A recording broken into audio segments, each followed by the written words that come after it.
Welcome. You are in the lab room. I'm your host, Lou. Thank you for joining me. Week 7 recap. Here to break down the Week 7 matchup between two AFC West, two AFC East teams. The New York Jets hosting for the second time this season the New England Patriots. First time Jets went to New England on a Thursday night. Geno Smith struggled in the fourth quarter through 3 picks. Jets lose the football game. Different story here. Different Geno Smith, a little bit more mature, a little bit more poised. Let's talk about this game, break it down as the 5-1 New England Patriots traveled out to face their hated rivals, the New York Jets, who were sitting at 3-3 in this ball game. So, looking at this football game, great start to the game for the Jets. Huge start as Cumberland catches a pass on the corner route. Beautiful throw by Geno. Oh, Geno. Oh. Beautiful drive, too. This was a very methodical drive. Jets drove the football down the field. Geno Smith was sharp. And it was capped off by a Jeremy Curley touchdown reception. It's 7-0 Jets. So that's the way you want to start this game if you're the Jets. Come out firing. Show the Patriots that you're not afraid of them, that you can take it to them offensively. And so, a good drive by the Jets to start this football game. But the Patriots were not fazed by this drive. In fact, Jets penalties, and we know how undisciplined this Jets team is with all of the penalties and all of the mistakes that they have made in this season. They've struggled with penalties. We all know about the game against the Bills with 20 penalties. And so they started out this game, same type of deal, penalties. Brady was sharp early. Gronk's presence. All these things combined together on his first possession led to an immediate response by the Patriots as they go down the field and they get points. They tie this thing up at 7. So they go tit for tat early on in the game, but you always get the sense that no matter what the Jets do, at some point the Patriots are going to take the lead and win the football game. And Geno Smith was playing well early until Geno. Oh no. Pick 6. Rookie Logan Ryan picks him off. He telegraphed this one. He was staring out a receiver on an out-breaking route.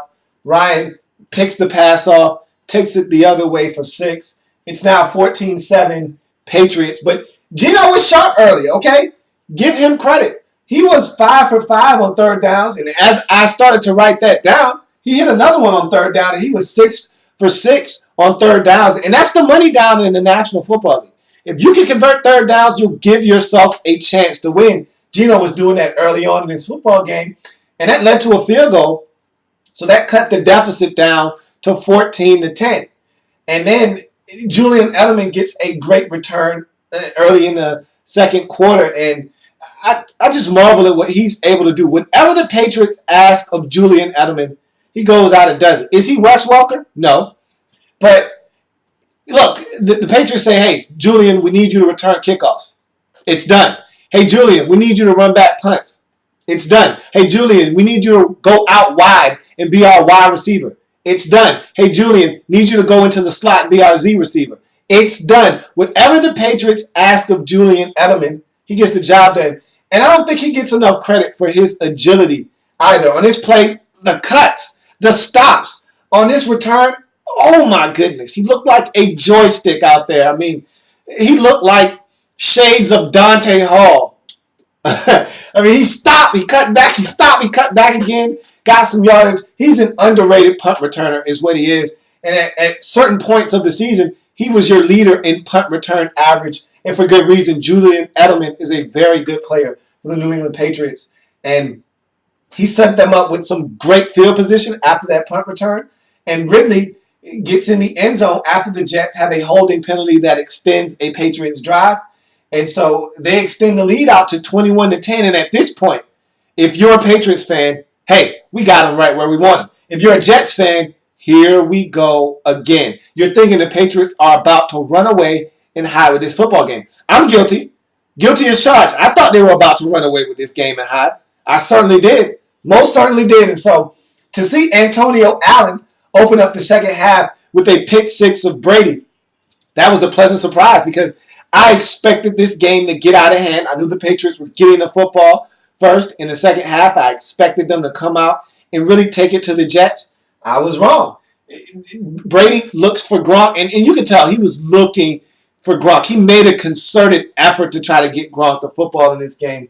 And Antonio Allen, he played some good coverage against Gronk in this game. A couple of times, Brady chucked it up there. He was in great position to pick it off. This time, he actually did pick it off, and he ran the other way for 6. So this cuts that lead right in half, essentially. Instead of them having a chance to balloon this lead up to 24-10 or 28-10, it's now a 17-21 ball game. So, I mean, they sliced this lead down to just 4. And so the Jets now are right back in this football game. Stephen Ridley was denied on 3rd and 1. Jets hold and force a punt early in the third quarter. I wanted to make mention of this because the Patriots' inability to run the football, the Jets, again, I say this all the time. Any team coached by Rex Ryan is going to play some pretty good defense. Hands down. The offense might stink. The quarterbacking might not be to your liking. The running game might be anemic. You say what you want about the offense. The special teams could be a joke.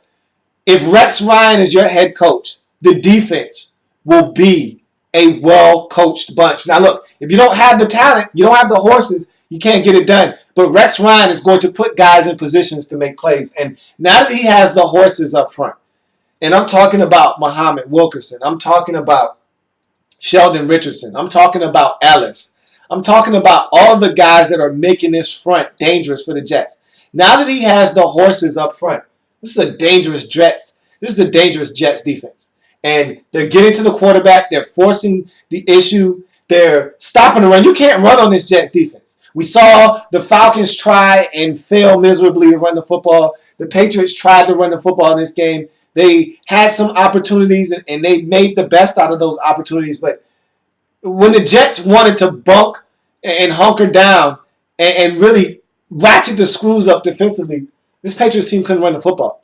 And that was evident on 3rd and 1, trying to run the football. Jets weren't having it.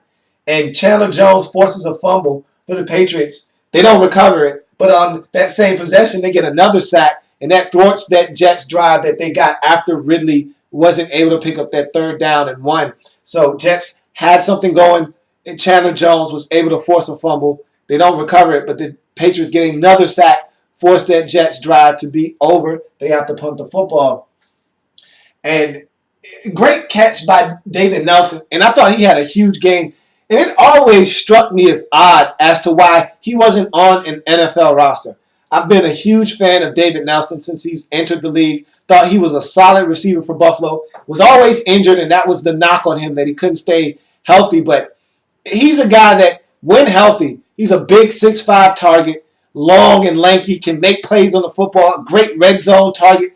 I couldn't understand why he didn't have a job when this season kicked underway. Jets gave him a look-see after Santonio Holmes went down. It's been a really good pickup for them. He was huge in this game, along with Jeremy Curley. And so, huge catch. And Cumberland couldn't come down with a touchdown pass in the end zone. Geno probably could have got it to him a little bit sooner, but he wasn't able to corral the football, bring it in. It was knocked away by a Patriot defender. And that was on 2nd and 14. So that leaves you with 3rd and 14 now. Geno rushes for 15 on 3rd and 14. Big play by him to extend the drive. And then 2 plays later, Geno takes it upon himself to run for a touchdown. And this was a beautiful run. Fakes outside, goes inside. Big moves by Geno Smith to get in the end zone. Now it's 21-24. Jets are on top. And so after trailing by 11 at the half, Jets have scored 14 unanswered points to take the lead. They've got the momentum in this game. Jets are destroying the Pats' offensive line. They force a punt, which gives the Jets great field position. Nice return by Josh Cribbs, another guy that the Jets just picked up off the waiver wire. And again, another solid pickup for a team that's lacking athletes on their football team offensively. Cribbs comes in, gives them a spark on special teams. And that leads to a Nick Folk field goal that puts the Jets up by 6, 27-21 in this game. This Jets defensive line was absolutely obliterating the Patriots offensive line. I think the Patriots have some issues along that offensive line. They're not protecting Brady. He's been under siege a lot this season. And this is the second consecutive game that Tom Brady has not thrown a touchdown pass. And look, he's struggling. He is struggling. This has probably been one of the more bad seasons that we've seen from Tom Brady throughout his career. Even when he hasn't had that many weapons and the targets haven't been as plentiful, he's always found a way to get it done. He has not been able to do that this season. And the Jets didn't make it easy on him in this game. Again, kudos must be given to this Jets defense. They're a tough bunch, and they get it done, and they got it done in this football game.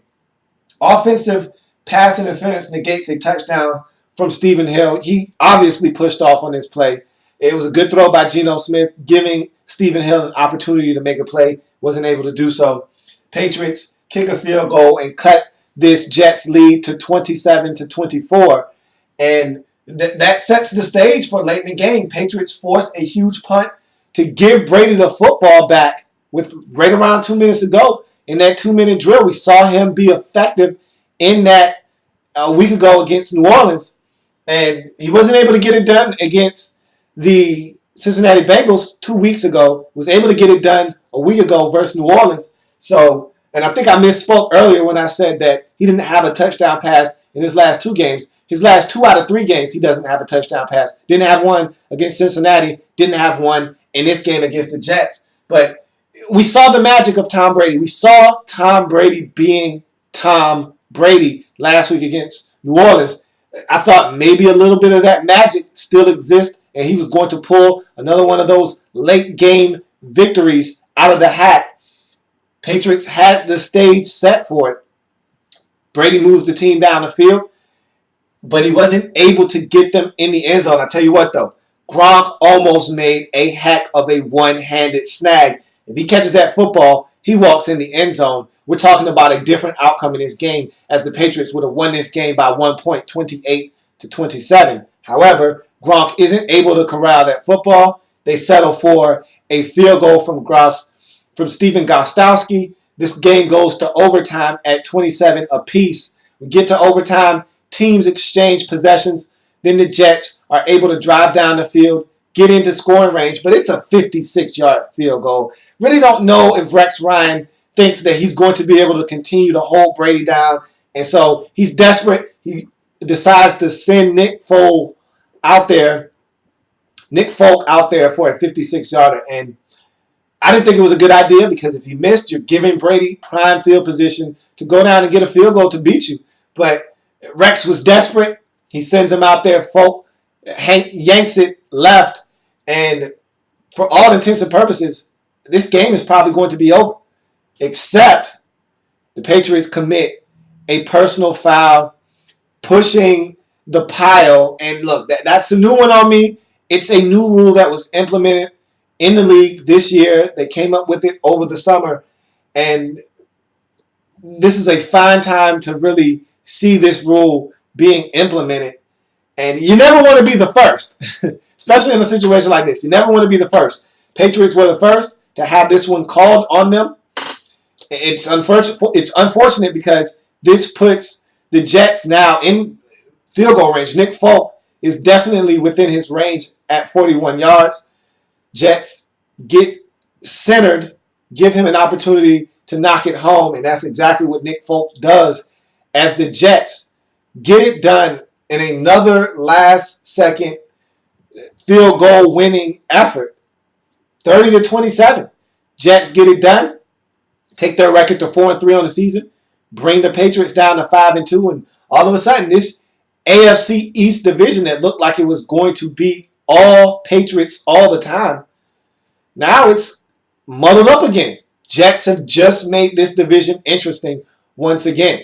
They only trail the Patriots by 1 in the loss column, and they're only a game back of this New England Patriots team. So this AFC East just got interesting, and you keep wanting to count the Jets out. That was a lackluster performance last week against the Steelers at home. They show up this week and score 30 points and beat the Patriots. Huge win for the Jets. Tough loss for the Patriots to swallow. They had opportunities to run away with this game and hide. They were up 21-10 going into the half. Brady throws a pick six. It changes the complexion of the game, and the Jets are able to rally back and win. So, tough loss for the Patriots. Huge win for the Jets.